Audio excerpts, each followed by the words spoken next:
Eu considero que a palavra nazista, fascista, não possui o caráter de ofensa pessoal ao ponto de caracterizar calúnia, injúria e difamação. É uma corrente política estruturada na sociedade, no planeta. Basta examinar as eleições da Alemanha em curso, em que há um partido que é formado basicamente por herdeiros dessa corrente política. Eu, ministra Carmen, nesses 18 anos, fui acusado de praticamente tudo que possa existir de negativo num debate político. E sempre diferenciei o que era o debate político. Por exemplo, muitas pessoas criticavam os partidos aos quais eu fui filiado. Isso é crítica política.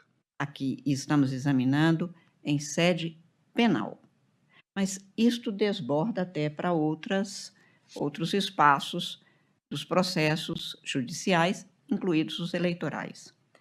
Quando se fala que é comunista, por exemplo, porque o Partido Comunista é perfeitamente legal e legítimo, quando se fala em uma série de istas por aí, neste caso, num podcast, ou que fosse num comício, ou que fosse onde fosse, ele não tem a conotação que pode ter nazista e fascista para nós brasileiros. Quer dizer, eu e meu contexto. Quando se fala que o fulano, especialmente, é nazista, com a carga histórica do que representou na Segunda Guerra Mundial, naquela fase toda, isto vem com a carga que traz também uma série de comportamentos atribuíveis, ainda que num xingatório que pode caracterizar ou não uma injúria, a se saber, quando se tiver, na minha compreensão, toda a instrução, porque ele tem uma situação completamente diferente de outros xingamentos, de outras injúrias, para quem ele quer atingir, que neste caso é a sociedade, tanto que ele é divulgado. Vossa Excelência tem razão.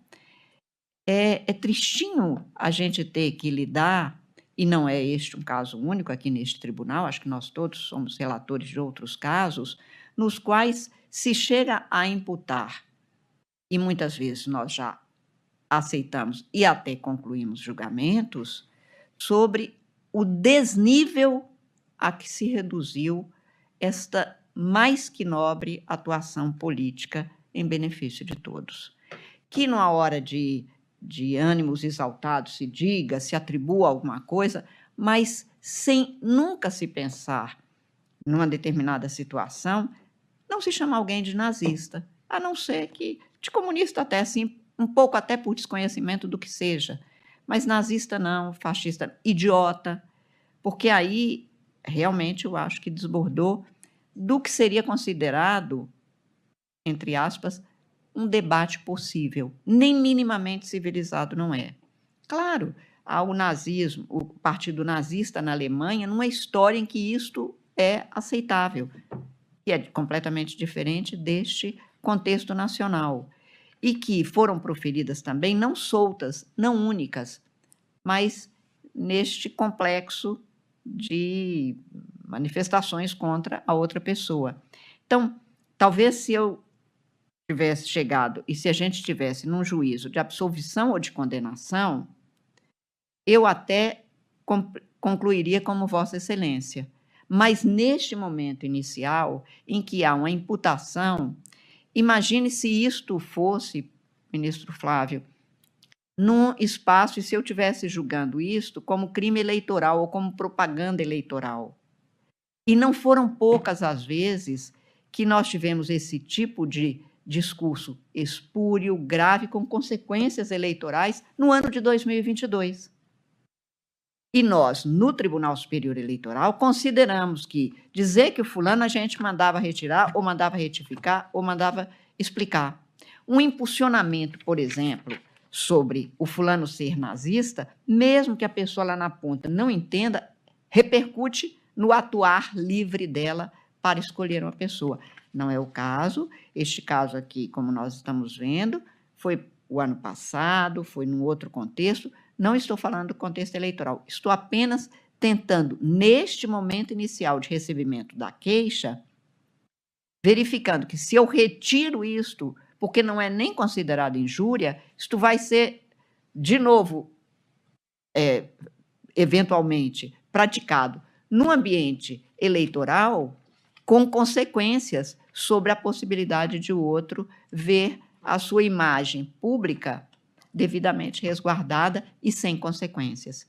Então, não justificando meu voto, mas apenas realçando o que me leva a dizer que, ainda considerando, e estou com Vossa Excelência, a imunidade parlamentar foi para impedir que a ditadura impusesse o silêncio à oposição. A base disso está ali.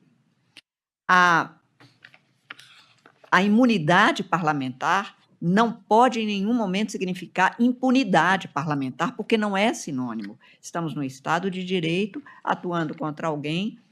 É realmente um absurdo essa captura do que seja liberdade de expressão, nem do querelante, nem do querelado que fosse, nem do primeiro, que está num contexto que não foi trazido pelo querelado.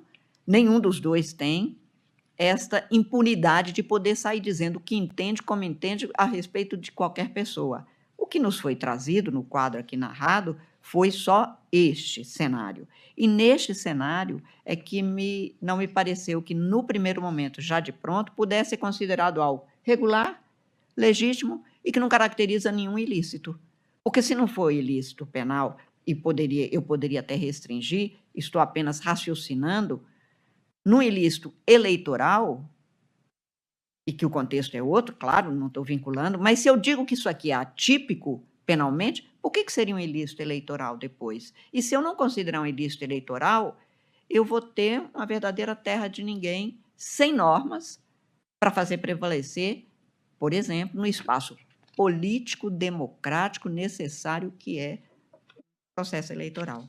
Por isso é que eu não me animo, entendendo perfeitamente as ponderações de Vossa Excelência, neste primeiro momento, sem análise de tudo que se tem sobre este caso e da atuação das partes, de já de pronto rejeitar a denúncia. Apenas como uma explicação. Senhor presidente, Obrigada, apenas em presidente. homenagem à eminente ministra Carmen, não para, obviamente, polemizar, mas apenas para reafirmar todo o respeito à argumentação dela, e explico em relação a esse ponto do nazista, do fascista, porque eu considero, neste caso, crítica política acobertada pela imunidade parlamentar.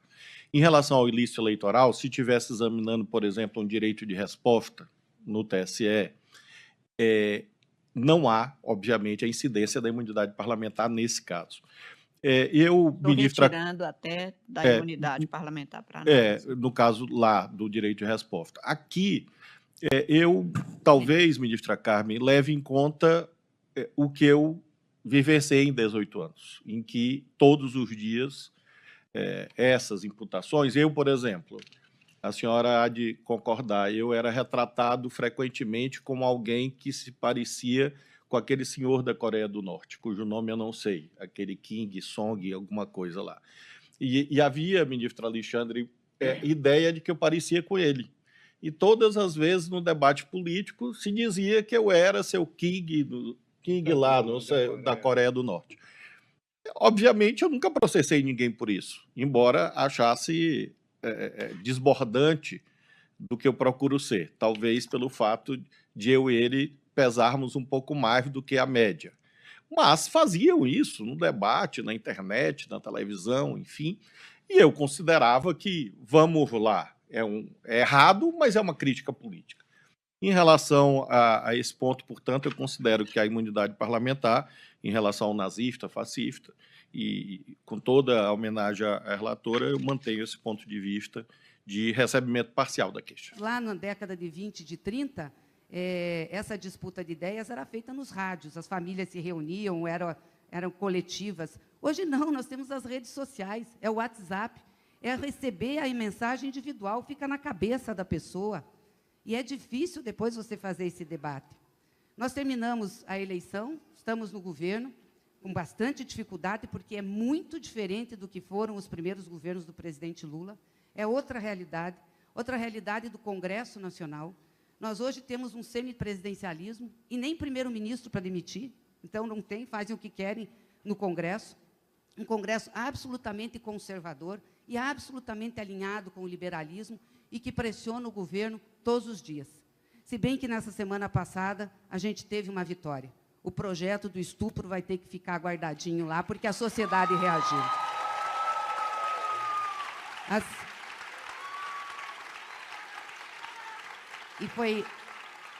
E foi uma disputa política feita pelas mulheres, pelo movimento, que foi às ruas e que disputou. E a gente precisa fazer essa disputa. Aliás, igual na privatização da PEC da praia também. Também foi uma derrota da extrema-direita.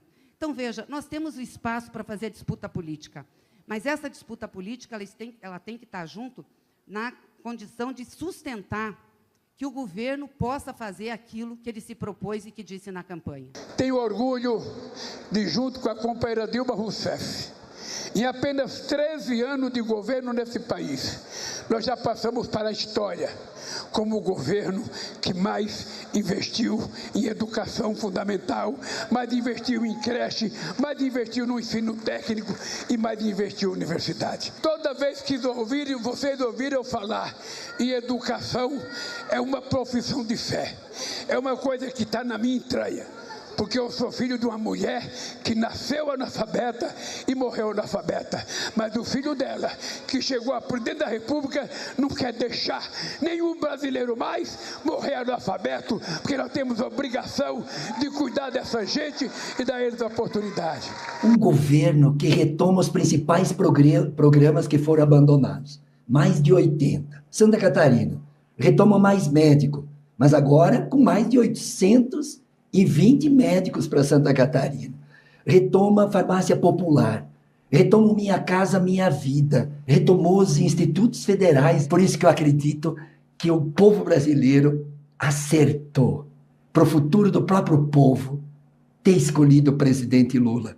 Paz, prosperidade, com democracia, com inclusão social, inclusão produtiva, inclusão educacional, ter o direito de estudar. Então, por isso que estou muito convencido que o Brasil está mudando, está se transformando na economia que cresce, mas nas oportunidades. E acho que isso que representa o presidente Lula, por isso que aumentou a aprovação do presidente Lula. Sim. 51%, e na minha região sul cresceu 6%. Sim.